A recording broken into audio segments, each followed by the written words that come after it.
예배하는 여러분들에게 주의 은혜와 복이 충만하기를 축복합니다. 인생은 사람의 계획 안에 있지 않습니다. 우리 중에 누구도 내가 태어나고 싶은 날, 태어나고 싶은 곳에 또 내가 원하는 부모 밑에서 세상을 사는 인생은 없습니다. 또 천국에 가는 시간도 그렇습니다.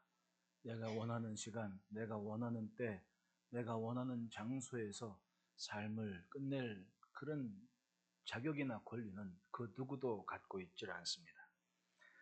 세상에 나온 순간부터 우리는 생존을 위한 감각을 총동원해서 배우죠. 주어진 시간이었습니다. 그리고 그 시간에 우리는 살기 위해서, 살아남기 위해서 모든 걸 동원합니다. 소리를 듣고 인식을 하죠. 아직 초점을 맞춰서 눈을 보이지는 않는데 소리가 나는 곳을 향해 귀를 기울입니다. 집중을 하죠. 그리고 살아남으려고 뭔가를 자꾸 배웁니다. 동작을 보고 냄새도 맡습니다. 하나하나 습득해 가면서 우리는 하나의 인격체로 성장을 합니다. 배운 대로 살면서 신기한 것을 경험합니다. 내가 예전에는 몰랐지만 의지를 갖고 무엇인가 행동을 했는데 그게 결과가 되어 돌아온다는 겁니다. 그건 본능적인 겁니다. 아기들을 보십시오. 아직 말도 할 줄 모릅니다. 하지만 뭔가 인식은 됩니다. 지금 내가 뭔가 불편하다는 겁니다. 또렷하게 뭔가 초점을 맞춰서 엄마의 눈을 맞출 수 있는 것도 아닙니다. 하지만 나는 지금 뭔가 필요합니다. 의지를 가지고 몸부림을 하는데 내가 할 수 있는 것이 소리를 지르는 것밖에 없어서 뭔 말인지는 모르지만 일단 소리를 지르고 봅니다. 응애! 하고 소리를 질렀더니 내가 아쉬운 게 해결이 되는 겁니다. 엄마가 젖을 물리는 겁니다. 야, 이거구나. 그리고는 배웠습니다. 그 뒤로는 배가 고플 때마다 일단 소리를 지르고 봅니다. 응애. 이게 생존 아닙니까? 우리는 본능적으로 우리에게 주어진 시간을 살아남기 위해서 몸부림을 칩니다. 그 순간 깨닫습니다. 야, 이게 내 맘대로 이제 되는구나. 작은 하나의 성취지만 그 순간부터 인간은 영악해집니다. 내 의지를 가지고 뭔가 하면 뭔가 된다는 겁니다. 그렇게 성장을 해왔습니다. 이제껏 목표를 정하고 그거를 위해서 고군분투하고 땀 흘려 수고하면서 하나하나 이루어 왔습니다. 그게 바로 인류의 역사 아닙니까? 그런데 그렇게 이루어지는 것이 많으면 많을수록 인간이 점점 교만해지기 시작합니다. 태초의 인간도 그랬습니다. 하나님께서 만들어 놓으신 세상에서 내 마음대로 할 수 있는 게 정말 많았습니다. 모든 열매들은 다 내 것처럼 그렇게 누리고 살았습니다. 그런데 참 교만한 인간이 내가 할 수 있는 것보다 못하게 하는 것, 할 수 없는 것, 그것을 관심을 갖기 시작합니다. 어느 날 하와가 하필이면 하나님께서 하지 말라고 하시는 그 나무 앞에 서고 말았습니다. 아니, 하지 말라고 하면 거기 안 가면 될 거 아닙니까? 그것 말고도 할 수 있는 게 정말 많았습니다. 그런데 하필이면 그 앞에 서 있었습니다. 사탄은 그 틈을 놓치지 않았습니다. 뱀 속에 들어가서 그 여인 하와 옆에 자리합니다. 그리고는 자꾸만 충동질하죠. 할 수 있는 게 많은 인간이기에 내가 다 했는데 이거 하나 가지를 못한다고 자꾸만 그 마음을 자극했습니다. 정말 죽을 것 같으냐? 죽지도 않을 것 같기도 하고 애매모호한 상황에서 스스로가 타협을 합니다. 그리고는 기어이 그 선악과를 따먹고 말았습니다. 이런 본능이 우리의 DNA엔 다 있는 거예요. 해서는 안 되는 그 일 앞에 망설입니다. 갈등을 합니다. 그리고는 선택을 하는 겁니다. 그랬더니 자기 힘으로 할 수 있는 게 그렇게 많더라는 겁니다. 그 순간 인류는 교만해지기 시작했던 겁니다. 교만은 우리 안에 잠재해 있습니다. 그것이 바로 세상이 어지러워지는 이유 아닙니까? 내 힘으로 할 수 있는 게 많으면 많을수록 인간은 삶이 망가집니다. 세상이 점점 망가졌습니다. 제가 나오기 전에 잠깐만 신문을 봤더니 일본의 도쿄대 한 그 악셀이라는 학술지에서 컴퓨터 칩에 사람의 인공 피부를 입혔더니 로봇이 웃더라는 거예요. 로봇이 로봇 아닙니까? 인간의 이 희로애락의 감정과 미소를 지을 수 있는 이 탁월한 인간미가 로봇에게도 가능하다는 사실이 여러분 믿어집니까? 그게 얼마 남지 않다는 얘기예요. 신경이 없는 가짜 피부인데 그걸 컴퓨터에 입혔더니 웃더라는 거예요, 로봇이. 사람이 상상해내는 것들이 정말 기발합니다.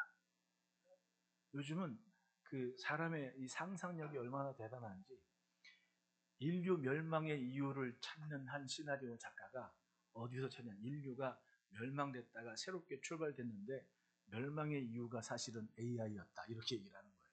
그러니까 요즘 나오는 이슈들을 가지고 온갖 상상을 다 동원하는데 이게 말이 되거든요. 참 묘한 세상을 살고 있습니다. 하지만 변함없는 것은 생명은 내 것이 아니라는 겁니다. 생명은 주어진 겁니다. 주어진 것. 주인이 따로 있다는 겁니다. 내가 세상을 떠나는 시간까지 그 시간마저도 내 맘대로 할 수 있는 것이 아닙니다. 그것을 착각해서 함부로 살기 때문에 주인 없는 세상이 돼버리고 사람이 주인 것처럼 착각하는 그런 세상이 돼버리는 거 아닙니까? 세상을 보면 정말 기막힌 질서 안에 이루어졌다는 것을 우리는 인정을 해야 됩니다. 광야의 시띠나무 한 그루도 그냥 의미 없이 서 있는 것이 아니었습니다. 황량한 벌판이고 마른 땅이지만 거기에 시띠나무가 있게 하신 하나님의 손길은 누군가는 그 나무꾼을 안에서 생명의 호흡을 연장하는 평안을 누리게 된다는 겁니다. 작은 돌멩이 하나도 기막힌 하나님의 계획 속에 있지 않습니까? 새 한 마리도 땅에 떨어지는 것은 하나님의 허락하심이라고 예수님 말씀하지 않습니까? 때문에 사람 생각에 좋아 보이는 것만 쫓아가다가는 어느 순간 망하는 겁니다. 여러분, 페어더미의 고대 문명을 한번 보십시오. 신문에 보니까 제가 처음 로마에 갔었던 때가 2004년쯤 됐는데 포로로마나 광장을 갑니다. 그렇게 재밌습니다. 그리고 거기에 그 도로가 생기는 것부터 시작해가지고 역사적으로 보면 시저가 그 공화정을 시작하면서 막 시장도 만들고 뭐 공간도 만들고 시민이 토론할 수 있는 것, 연설할 수 있는 곳도 만들고 그러면서 그 도로가 조성이 된 거 아닙니까? 근데 지난주 신문 보니까 20년째 발굴 중이에요. 20년째. 사실은 모든 길은 로마로 통한다 뭐 그러면서 대단한 거 아닙니까? 그 당시가 로마만 그랬습니까? 여러분, 메소포타미아 문명의 출발점이 있던 갈대아의 우르 지역을 한번 보십시오. 우르, 뭐 성경에도 갈대아 사람 그러는데 그 사람들이 무식한 사람도 아닙니다. 그 시대에 최첨단 문명을 자랑했던 도시와 문화를 자랑했던 곳이 갈대아 우르 사람입니다. 근데 보십시오, 지금은 다 땅속에 묻혀 있지 않습니까? 폐허덤이라는 겁니다. 그렇게 대단한 것이었으면 지금도 있어야 될 거 아닙니까? 그런데 사람이 주인이 되고 사람이 중심이 되는 문명과 문화는 다 때가 되면 땅속에 다 묻혀 있더라는 겁니다. 여러분, 2차 대전 당시에 똑똑한 사람들은 다 독일 사람들이었습니다. 미국도 사실 그 달에 우주선 보내는 거 독일에서 온 과학자들 망명시켜서 그 사람들이 다 계산하고 수학하고 과학해가지고 만들어 놓은 거 아닙니까? 따지고 보면. 그렇게 똑똑한 사람들이 해놓은 게 뭡니까? 결국은 세상을 장악하겠다는 그런 전쟁을 일으키는 그런 과학자들 아니었습니까?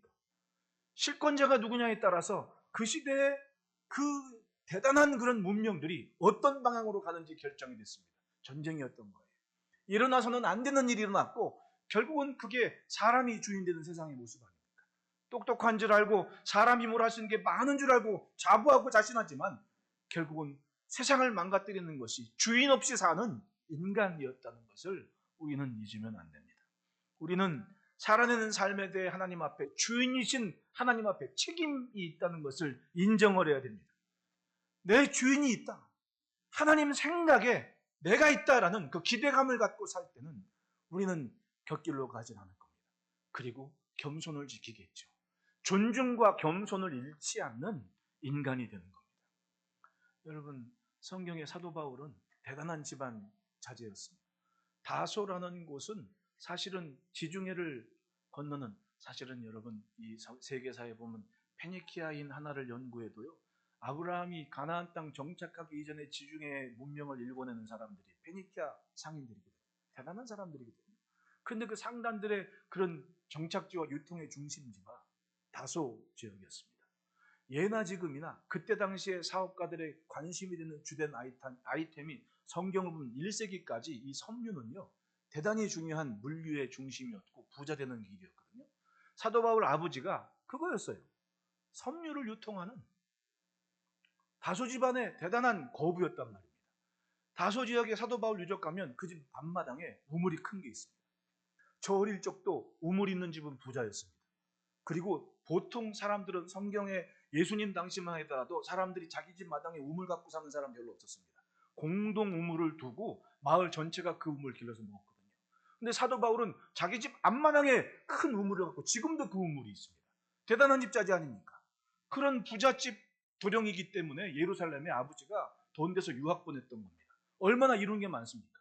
그런데 그랬던 사도 바울도 예수님 만난 다음에 어떻게 됐습니까? 모든 걸 배설물로 여기고 인생 최고의 가치를 예수님께만 두고 십자가와 부활을 전하는 전도자가 됐고 선교사가 되지 않았습니까? 그 사도 바울께서 이렇게 얘기를 해요. 고린도후서 5장 9절에 그런즉 우리 몸으로 있든지 떠나든지 주를 기쁘시게 하는 자가 되기를 힘쓰노라. 내가 살았든지 죽었든지 내가 예수님 하나님을 기쁘게 하는 자가 되기를 힘쓰겠노라. 이게 인생의 가치요 목적이 됐던 겁니다. 이룬 것이 많은 인생이었음에도 불구하고 그 최고의 가치에 주님을 둔 인생. 여러분, 사나지구나 우리는 하나님의 기대하심이 내 안에 있다는 걸 인정하고 그렇게 믿어야 됩니다. 예수님께서 포도나무 비유를 말씀하십니다. 사실은 이 포도나무의 비유는 어릴 적부터 매번 들어왔던 얘기인데 우리 선생님들께서도 그런 얘기입니다. 예수님의 비유를 설교 본문으로 잡는 건 좀 위험하다. 왜? 너무 뻔한 얘기가 될 것 같으니까 위험하다고 얘기를 해요. 그러나 성경 어디 갑니까? 여러분, 예수님이 이 말씀하시는 것 다시 한번 읽어보십시오. 1절 2절에 나는 참 포도나무요 내 아버지는 농부라. 무릇 내게 붙어있어 열매를 맺지 아니하는 가지는 아버지께서 그것을 제거해 버리시고 무릇 열매를 맺는 가지는 더 열매를 맺게 하려 하여 그것을 깨끗하게 하시느니라. 포도농사를 짓는 하나님께서 열매를 많이 맺기 위해서 가지를 깨끗하게 하신다, 제거하신다, 정결하게 하신다, 구별하신다, 그렇게 말씀하는 겁니다. 인생의 모습을 하나님께서 농사하시는 포도농사에 비유하셨고 예수님을 참 포도나무로 비유하신 겁니다. 그것을 심으셨습니다. 망가진 세상에 진짜 제대로 된 나무 하나 심어보겠다고 예수님을 심으셨는 겁니다. 더 이상 겉만 번지르르한 그런 나무들이 아니라 진짜 주님이 원하시는 그 나무 하나 한 그루 제대로 심어서 농사하시겠다고 그렇게 말씀합니다. 그리고 더 많은 열매를 맺기 위해서 그 가지 붙어있는 가지들을 필요 없는 것 제거해버리고 살아있는 열매를 맺는 그 가지를 위해서 다른 걸 다 구별하고 제거하고 깨끗하게 해서 주님이 원하시는 열매를 맺겠다는 겁니다. 그것이 하나님께서 바라보시는 세상이고 하나님께서 농사하시는 모습이에요. 그렇다면 오늘 예수 믿는 우리의 삶을 보십시오. 우리는 정말 하나님의 계획 속에서 지금 이때를 살고 있는 것을 부인할 수 있겠습니까? 오늘 나는 하나님의 기대하심과 하나님의 계획 속에 오늘을 살고 있던 거예요. 내 마음대로 사는 것이 아니라 지금 내가 뭔가를 선택하고 뭔가를 이룰 수 있다고 생각하며 그 삶을 누리고 있지만 여기에는 책임이 있다는 겁니다. 지금 내게 있는 것이 주님이 원하시는 것이냐? 우리는 질문을 해야 됩니다. 인간은 죽을 때까지 스스로에게 질문을 가져야 돼요. 어떻게 살아야 합니까? 어떻게 사는 게 맞는가? 그 질문이 없으면 뭘 흐르듯 그냥 사는 겁니다. 세상과 다를 게 없는 겁니다. 존재감도 없고 정체성도 모르고 그냥 훅 지나가는 겁니다. 솔로몬처럼 이야기하겠죠. 헛되고 헛되니 헛되고 헛되다. 이룬 것 없이 남기는 것 없이 기쁨으로 할렐루야 천국 가는 것이 아니라 두려운 겁니다. 무엇을 위해 우리는 하나님 앞에 정결한 삶을 지켜야 하겠습니까? 하나님의 기대하심 때문이에요. 하나님께서 나를 통해 하실 것이 반드시 있는 것을 믿고 이룰 것을 믿기 때문에 나는 스스로 삶을 구별하는 이 구별된 정결한 삶을 지켜가는 겁니다. 기억하십시오. 내가 서게 될 그 날이 어제보다는 분명히 가까운 날이 오늘인 겁니다. 그렇기 때문에 어떻게 살아야 되느냐, 무엇을 선택해야 되느냐, 하나님의 말씀을 기준으로 삶을 구별하고 분별하자는 얘기입니다. 그러므로 따라합시다. 하나님께서 기대하신다. 내게는 하나님의 기대하심이 있습니다. 본문 2절 말씀에 더 열매를 맺게 하려 하여 그것을 깨끗하게 하시느니라 라고 말씀을 해요. 이거 정말 쉬운 비유죠. 하나님께서 포도 농사를 하시는데 어느 날 참 포도나무를 심으신 겁니다. 이게 농사를 지어보지 않은 사람은 잘 몰라요. 저도 농사 짓는 세대는 아니지 않습니까? 그러니까 사실은 참 그 농사를 짓지 않은 거기 때문에 설교하는 사람으로서는 참 제가 사실은 군대를 막 졸업하고 뭔가를 하고 싶은 게 많았는데 군대를 졸업하고 석 달 만에 결혼을 해버려 가지고 가정에 충실하느라고 사실은 이거 정말 해보고 싶었습니다. 포도 농사. 왜냐하면 참 신나지 않습니까? 막 푸른 쫙 펼쳐 있는 거에서 정말 땀 흘려 수고하면서 뭔가 할 수 있는. 그래서 제가 영화 보면서 그걸 배웠어요. 아, 농사가 이런 거구나. 미국의 그 나파밸리라 그러지 않습니까? 지금 뭐 와인 그러면 뭐 프랑스, 뭐 칠레 뭐 이런 거 많이 얘기하지만은 미국도 그 포도나무 농사 지면서 아주 그 양질의 뭐 캘리포니아 햇살 유명하잖아요. 거기에 세크라멘토가 캘리포니아 주 도시입니다. 주도. 그 세크라멘토인데 거기에 이제 나파밸리에 얽힌 영화가 하나 있는데 키아누 리브스가 주인공이 됐던 옛날 영화입니다. 구름 속의 산책이라고. 난 그거 권장합니다. 우리 엄마 아빠들한테도 한번 부부가 혹은 자녀들하고 같이 충분히 보면 좋다고 생각을 해요. 왜냐하면 거기에 이제 구름 농장이라는 나파밸리의 포도 농장이 나와요. 굉장히 넓습니다. 거기 그걸 배경으로 해서 이제 얽혀진 얘기인데 뭐 이러저런 줄거리는 뭐 영화 보시면 되는 거고. 거기에 그 구름 농장이라는 나파밸리에 처음 정착한 멕시코 이주민 할아버지가 안소니 퀸이에요. 사실은 저는 뭐 제가 살면서 많이 살진 않았지만 내 인생의 멘토를 꼽자면 영화배우나 탤런트들도 무시할 수 없습니다. 안소니 퀸 뭐 노틀담의 성당이나 뭐 이런 굉장히 많이 나오지 않습니까? 근데 영화보다도 그 사람 영화배우가 평소에 어떤 모습으로 살았냐를 보면 배울 게 참 많더라고요. 좀 의식이 있고 자기 민족에 대한 애착이 있고 그런 걸 배워요. 근데 그 안소니 퀸이 이제 그 할아버지가 처음 그 농장을 딱 이주해 왔을 때 그 어떤 모습을 이제 뭐 이런저런 얘기 속에서 막 뭐 얽히고 설킨 얘기인데 자기 손주 사이가 되면 좋겠다고 가짜인데 진짜 손주 사이가 되면 좋겠다고. 그러니까 키아누 리브스는 약속 때문에 좀 자기 버스 안에서 만난 여인이 난처할까봐 도와주려고 왔는데 이제 할아버지가 볼 때는 아 이놈 참 고하고 혼자 자랐지만은 손주 사이면 좋겠다. 왜 어른들이 보는 눈빛이 있지 않습니까? 그런 아마 그런 것 같대. 근데 그 할아버지가 떠나려는 키아누 리브스를 데리고 농장을 보여줘요. 구름 위에 쫙 갖춰진 포도 농장을 딱 보여주면서 이 넓은 끝없이 펼쳐진 포도 농장이 어디서부터 시작됐는지 나 처음 마차에 한 그루 종자나무 가지고 여기에 왔어 하면서 그걸 딱 보여주는 장면이 이거예요. 저 안소니 퀸 이름이 이제 저 극중 이름이 돈 베드로야. 이름이 참 그 동네 사람들은 성경에 있는 얘기 많이 하잖아요. 돈 베드로, 베드로 아저씨야. 베드로 아저씨 쉽게 말하면 베드로 아저씨가 키아누 리브스 데리고 나 처음 이주해 올 때 포도나무 종자 요거 한 그루 가져왔고 이 한 그루가 이렇게 넓은 포도 농장을 만든 거야. 그러니까 저 나무에 싹이 나면 그걸 잘라서 심고 하면서 농장을 만든 거예요. 제가 이 영화를 보면서 그 생각이 한 겁니다.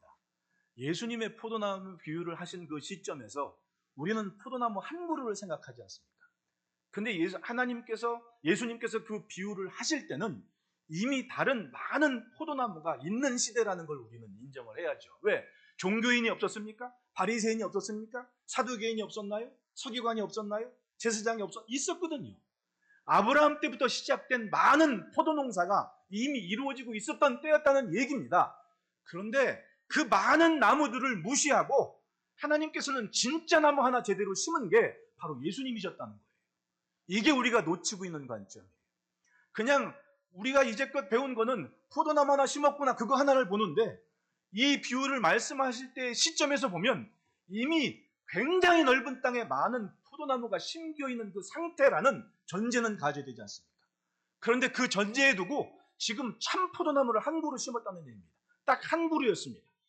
즉 예수님의 말씀대로라면은 하나님께서 농사 다시 짓겠다는 얘기입니다. 그리고 진짜 나무 하나 심은 겁니다. 그게 바로 예수님이라는 참 포도나무였던 거예요. 오죽했으면 다시 시작하셨겠습니까? 맞습니다. 그 시대에 많은 종교인들이 있었습니다. 하지만 하나님께서 하나님의 아들을 보내셨는데도 그 아들을 분별하지를 못하는 겁니다. 믿지를 않는 거예요. 종교인은 많았습니다. 그러나 진짜 주님의 기대하심을 아는 그 한 그루 나무가 없어서 하나님께서는 참 포도나무 하나를 다시 심었다는 겁니다. 그게 이 포도나무의 비유의 전제가 돼야 돼요. 우리는 그냥 한 그루 포도나무 보고 그걸 전부인 줄 알고 생각하는데 시대적인 배경은 그게 아니었습니다. 우리가 놓친 게 있습니다. 이미 농장처럼 산을 덮는 포도가 많다는 얘기입니다. 하지만 그 어떤 나무도 하나님의 마음에 맞는 구별된 분별을 가진 그 열매를 맺는 나무가 없었기 때문에 진짜 제대로 된 포도나무 하나 심은 겁니다. 그게 예수님이고 그 예수님의 모습 보십시오. 하나님의 기대를 놓치지 않습니다. 마지막 십자가를 지실 때 그 일을 향해 주님이 얼마나 기도를 하십니까? 다른 제자들은 다 도망갔습니다.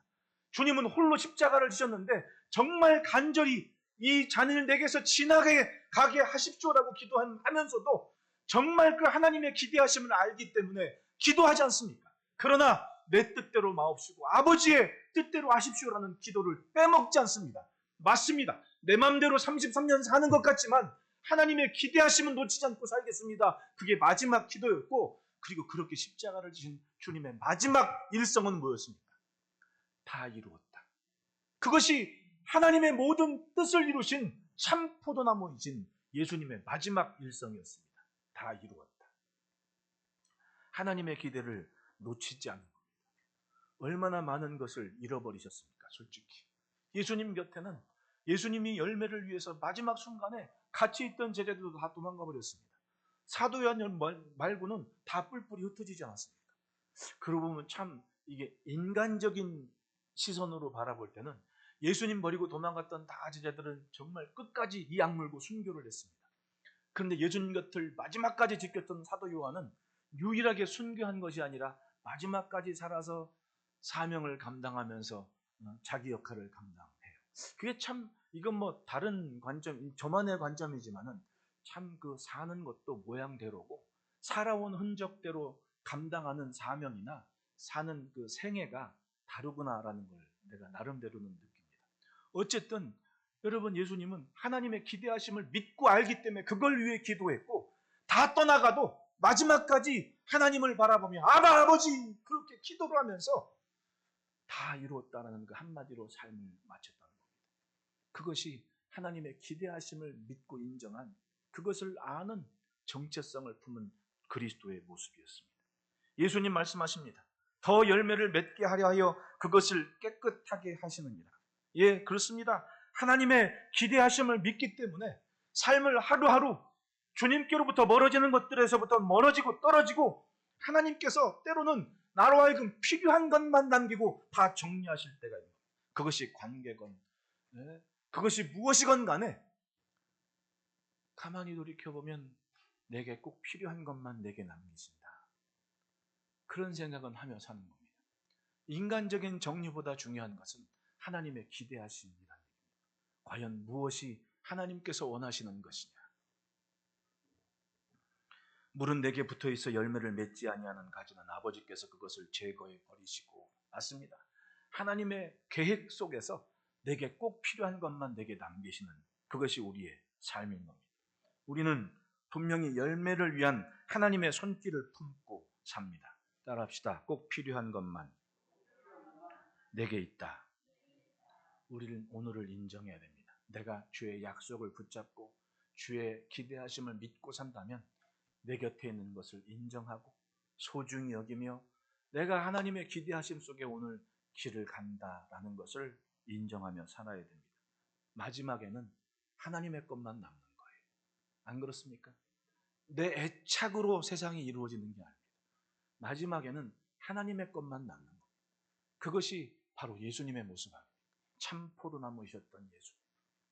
둘째로는 따라합시다. 주의 말씀이 정결의 도구다.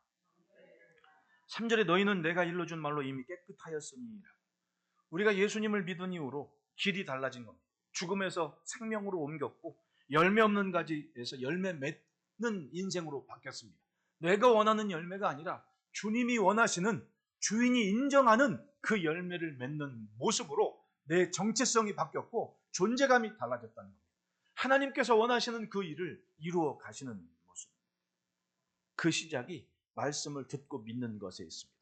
그리고 그 삶에는 분명한 약속이 있습니다. 7절 보십시오. 너희가 내 안에 거하고 내 말이 너희 안에 거하면 무엇이든지 원하는 대로 구하라. 그리하면 이루리라. 할렐루야. 주의 말씀을 듣고 믿은 그것이 이 안에 사는 것이 주님 안에 거하는 것이고, 그 삶이면 무엇이든지 원하는 대로 구하라. 그리하면 이루리라. 기도 응답마저도 하나님의 기대하심 속에, 하나님의 계획 속에 놀랍도록 은혜롭게 형통하게 이루어진다는 거예요. 여러분 그 책 읽어보셨습니까? 조지 뮬러의 5만 번 기도 응답받은 방법. 조지 뮬러가 고아들의 아버지라고 하지 않습니까? 적어봤던 수첩에 메모를 해봤더니 자기 기도를 5만 번 넘게 응답을 받았다는 거 하고 있지 않습니까? 우리의 오늘 하루하루가 기도의 응답인 거 여러분 인정하십니까? 나는 내가 기도한 걸 잊어버렸지만 어느 순간 하나님께서 내 기도를 들으시고 오늘을 그렇게 만들어 가신다는 겁니다. 그게 지금 기도의 응답 아닙니다. 기도의 응답 때문에 사는 겁니다. 자녀들을 봐도 그렇고 신기하지 않습니까? 잘 자랍니다. 잘 자라는 겁니다. 예. 아등바등 한다고 자녀들이 잘 자라겠습니까? 따지고 보면 언젠가 기도한 것이 있으니까 만날 사람 만나고. 제가 언젠가도 말씀을 드렸지만 제 친구 목사는 아버지가 사업을 하셔가지고 삐삐가 귀할 때 삐삐를 차고 학교에 왔거든요. 그때는 다 이거 아닙니까? 전화가 이거였거든요. 요거다가 보튼으로 바뀐 지 얼마 안 됐어요. 아니 어느 날 채플 시간 끝나고 예배 끝나고 점심시간 때 벤치에 이렇게 앉아있는데 삐삐가 찡찡 왔는데 친구가 엄마가 전화했다고. 그리고 전화가 가지고 엄마가 전화를 했는데 권사님이 돌아가셨지만 그렇게 얘기하는 거예요. 너 지금 누구랑 같이 있냐? 난 누구랑 지금 벤치에 앉아있는데 너 지금 앉아있던 친구랑 같이 지내지 마라? 그렇게 얘기하는 거예요. 멀리 해라 그러는 거예요. 아니 뭐 친구가 뭐 사람 뭐 가리고 사귀나 신학교 안에서. 그런데 그 기도를 그 엄마가 그렇게 말한 이유를 언제 알았냐면 4년 후에 군대 갔다 와서 졸업하고 나서 나중에 이제 MDB 졸업하고 목사 안수 받으니까 목사 안수 받을 쯤 됐는데 이렇게 화양리에서 그 친구가 부교육자 생활을 화양리에서 했거든요. 근데 그 벤치에 옆에 앉았던 그 친구를 만난 거야. 그게 뭐 하냐 그랬더니 화양리에서 술집 한대. 그 소리 듣고 소름이 쫙 끼쳤어요. 솔직히. 아니 엄마가 그때는 열심히 다 신학생인데 하필이면 꼭 집어서 너 지금 누구랑 있었어? 그 친구는 좀 멀리해. 라고 전화를 굳이 삐삐까지 해가면서 그거는 그때는 몰랐지만 엄마가 기도하면서 얼마나 마음을 졸이면서 자녀를 위해 기도했겠냐. 그런데 뭔가 마음이 개운치 않아 기도가.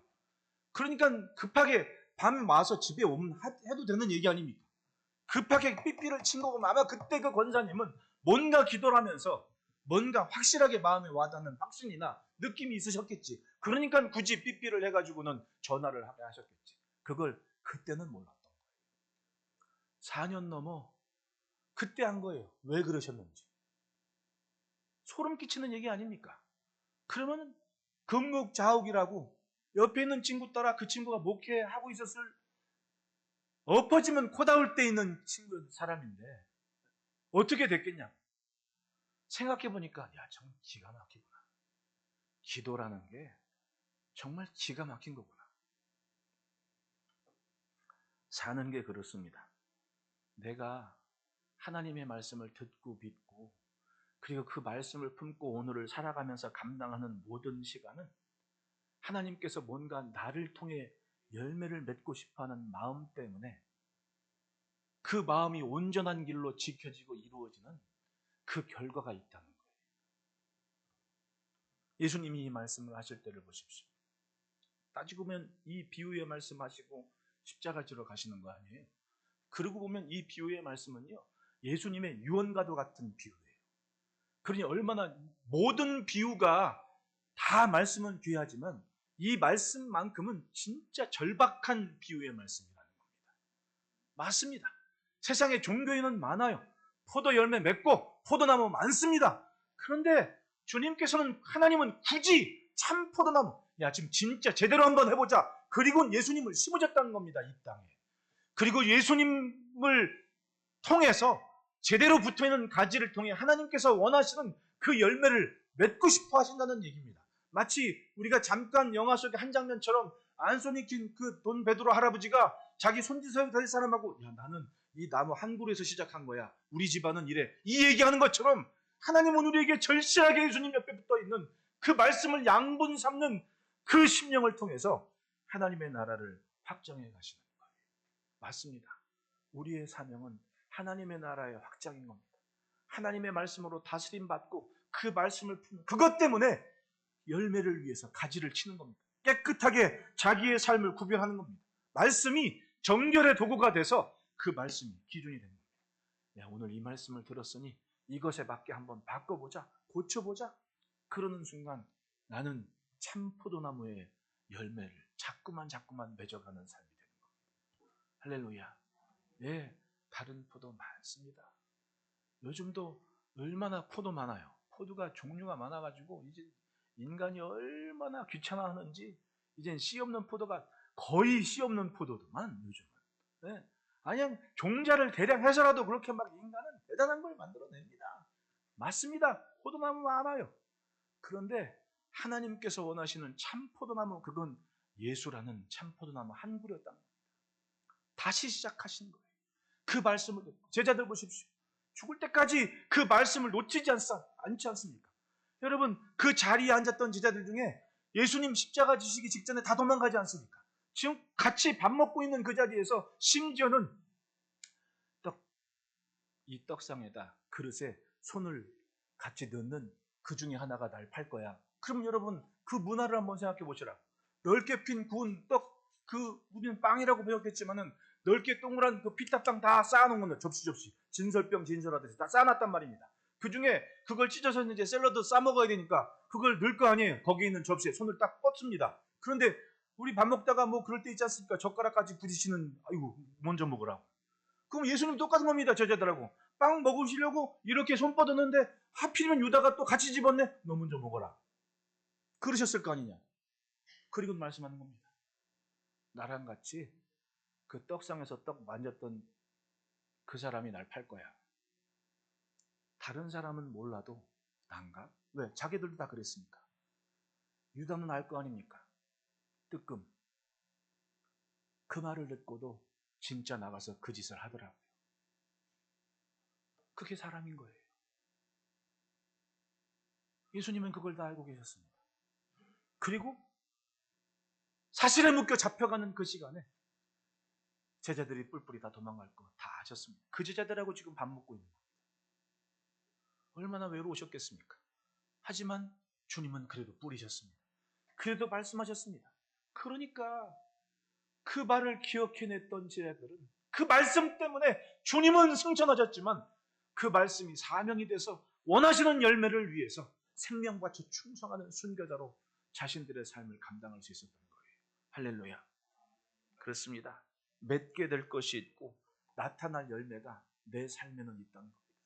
말씀을 놓치지 말고 주의 말씀을 쫓아가시기를 축원합니다. 셋째로는 따라합시다. 떨어지지 않아요. 열매를 맺는다. 예수님 말씀합니다. 내 안에 거하라 나도 너희 안에 거하리라. 가지가 포도나무에 붙어있지 아니하면 스스로 열매를 맺을 수 없음 같이 너희도 내 안에 있지 아니하면 그러하리라. 제대로 붙어서 산 가지는 분명히 열매가 있습니다. 붙은 척하고 있는 가지는 열매가 없죠. 그걸 제거해 버린다는 겁니다. 열매는 붙어있는 가지만 열립니다. 즉 우리는 그 열매를 위해서 떨어지지 아니라는 몸짓과 몸부림을 해야 됩니다. 나로 하여금 믿음에서 멀어지게 하는 것, 그것 굿바이 해야죠. 나로 하여금 하나님의 말씀에 신실하지 못하게 하는 조건이 무엇인가, 그걸 빨리 탈피해야죠. 맞습니다. 왜? 마치 하와처럼 하필이면 그 앞에 서서 시험에 들게 하지 마옵시고, 왜 그 앞에 서서 그래요? 시험에 들 것 같으면 그 앞에 가지를 말아야죠. 그게 스스로를 지키는 방법 아닙니까? 말씀을 갖고 분별을 한다면 내가 지킬 것이 무엇이고 멀리할 것이 무엇인가를 스스로가 답을 찾아야 됩니다. 그건 남이 해주는 게 아닙니다. 신앙은 옆에서 누가 나를 잘하게 하는 게 아닙니다. 엄마 아빠가 내 신앙을 좋게 만든다. 그 꿈꾸지 마십시오. 내가 선택하고 내가 결정하지 않으면 나는 멀어질 수밖에 없는 거예요. 우리 시엘이가 목표를 가졌다 그러지 않습니까? 내가 중학교 가기 전에 내가 주님을 만난다고. 얼마나 기특합니까? 들은 게 없으면 그런 생각 하겠습니까? 아이지만 들은 게 있고 이룰 것이 있는 겁니다. 나 중학교 가기 전에 주님을 만날 거다. 여러분, 주님을 만나지 못하게 하는 것에서 멀어지지 않으면 못 만날 거 아닙니까? 그걸 들으면 들을수록 깨닫게 되고 믿게 되고 선택을 하게 되는 거 아닙니까? 맞습니다. 신앙은요, 옆집에 목사가 살아도 절대로 그 옆집에 있는 사람이 자동적으로 성장하는 게 아닙니다. 아버지가 목사여도 자식이 목사만큼의 믿음이 생기는 거 절대로 아닙니다. 아버지가 장로여도 자식이 장로만큼의 믿음 갖는 거 절대로 아닙니다. 엄마가 1년 365일 기도하는 엄마여도 내 자식이 기도하지 않으면 기도의 연산은 자식에게 있는 게 아닙니다.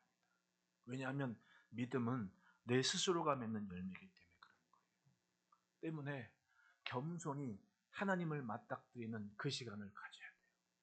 요즘 새벽에 우리가 이 정금 같은 신앙이라는 테마로 욥기를 쭉 매일매일 보지 않습니까?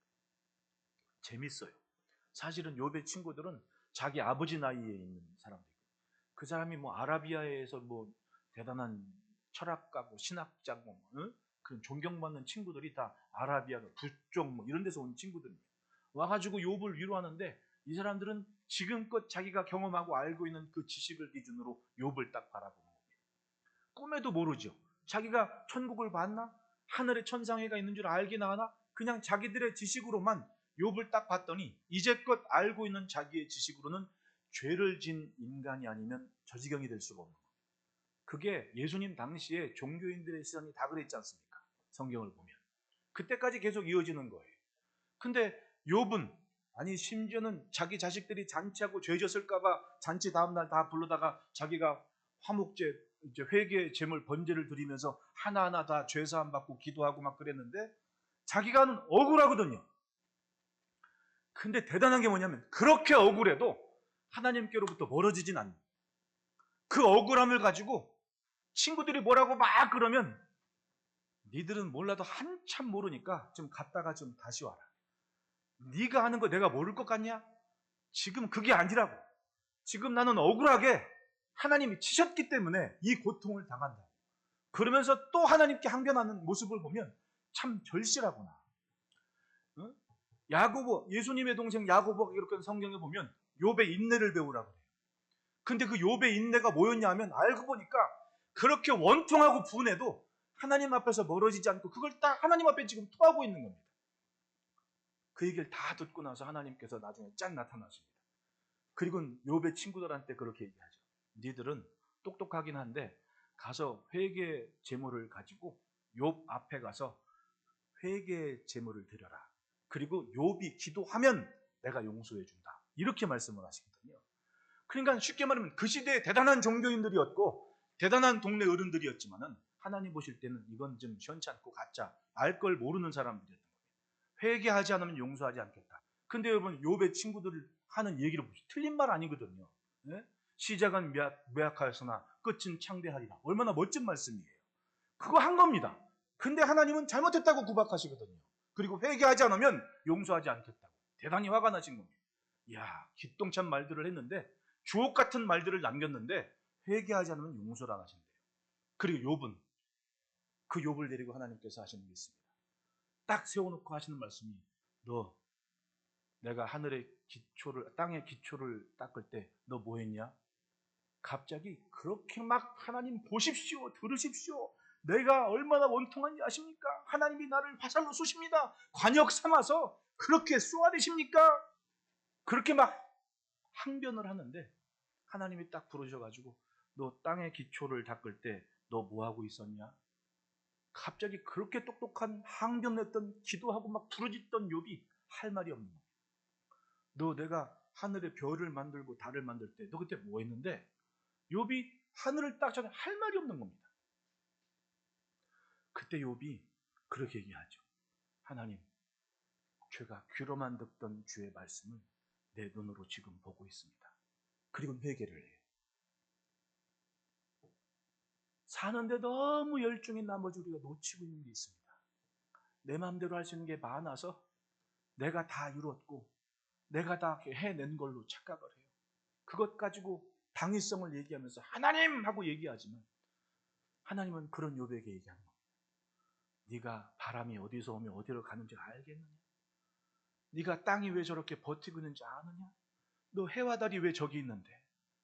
그렇게 물으시니까 할 말이 없더는 거예요. 제가 문득 그런 생각을 했습니다. 아담과 하와가 그렇게 자기 마음대로 하나님과 같을까 하노라 그 말로 자기들이 할 수 있는 게 많아서 그 열매 따먹고 하나님처럼 살고 싶었지만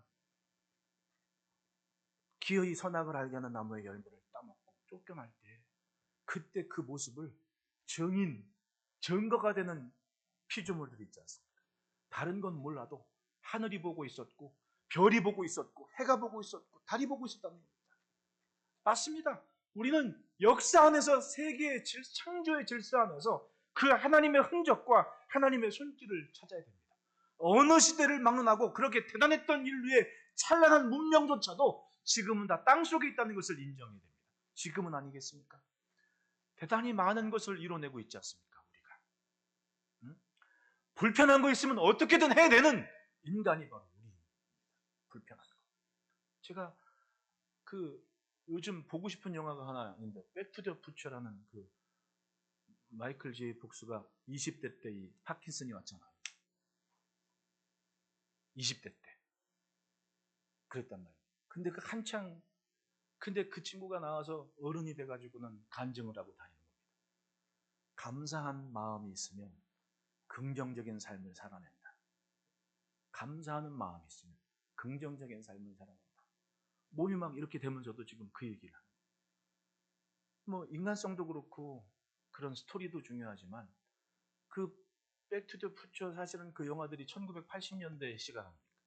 1980년대의 시각을 2024년을 살아가는 지금의 내가 한번 그 영화를 다시 보고 싶어요. 왜냐하면 그때 그 영화에 보면 내가 어렴풋 기억하기에 서기 2010년이 되면 하면서 나오는 과학. 호버보드 여러분 아십니까? 스케이트보드인데 날아다니는 거. 그거 2000 몇 년도에 미국에서 그거 특허냈다고 막 판매한다고 막 투자 받았거든요. 사기였어. 영화 보고 흉내내가지고 사기를 친 거야. 야, 그러니까 사기꾼들도 영화를 잘 보나 봐. 근데 그걸 보면 사람이 살아가는 게 대단한 것 같지만 있기도 하고 없기도 하는 상상 속에 살아요. 결국은 아무리 대단한 인류라고 할지라도 땅에 묻힐 수 있는 시간이 있다. 그건 인정을 해야지. 마주보고 인사합시다. 하나님의 시간에 삽시다. 그러니 아버지를 붙잡고 아버지에게서 떨어지지 말아야 됩니다. 떨어지지 않도록 내 삶을 지켜야 되는 겁니다. 예배에서 멀어지는 것 같으면 그걸 멀리 해야죠. 기도에서 멀어지는 것 같으면 그걸 멀리 해야죠. 나로 하여금 주님께로 집중하지 못하는 단계가 있다면 그 만남은 빨리 끝내야죠. 그런 결단이 없으면 하나님께서 원하시는 열매를 맺지 못한다는 겁니다. 6절 보십시오. 사람이 내 안에 거하지 아니하면 가지처럼 밖에 버려져 마르나니 사람들이 그것을 모아다가 불에 던져 사르느니라. 보십시오. 전제는 많은 포도나무들이 있었습니다. 그런데 하나님께서 원하시는 참 포도나무는 예수님 한 그루였다는 거예요. 거기서부터 다시 시작하셨다는 얘기입니다. 다시 말하면 아무리 열매 자랑해봐야 주님께서 원하시는 것이 아니면 다 꽝이라는 거예요. 다 헛된 것이라는 얘기입니다. 내 삶에서 정말 중요한 것과 그렇지 않은 것을 잘 구별하고 분별해야 됩니다. 내가 예수님과 가까이 붙으려 하는 것을 방해하는 것들을 하나하나씩 제거하지 않으면 그냥 그저 그런 포도나무로 사는 겁니다. 그러나 그렇게 살다가 그 끝이 뭐겠습니까? 하나님의 것이 아니라 사람의 노예로 살다가 마감하는 그런 불행한 인생이 되지 않겠습니까? 따라합시다. 주인을 분명히 하자. 나로 하여금 주인에게서부터 떨어지게 하려는 것들을 빨리 끝내십시오. 그걸 정리하십시오. 그 정결한 삶을 이루면 뭐라 그럽니까? 더 열매를 맺게 하기 위해서, 즉 더 풍성하고 더 귀한 열매가 아직 내게 남아있다는 겁니다. 원하시는 그 열매. 여러분, 그 열매로 향한 정결한 삶을 지켜갑시다. 따라합시다. 기대하셔서 깨끗하게 하셨다. 주님의 열매로 자라가는 복된 인생이기를 축복합니다. 기도하겠습니다.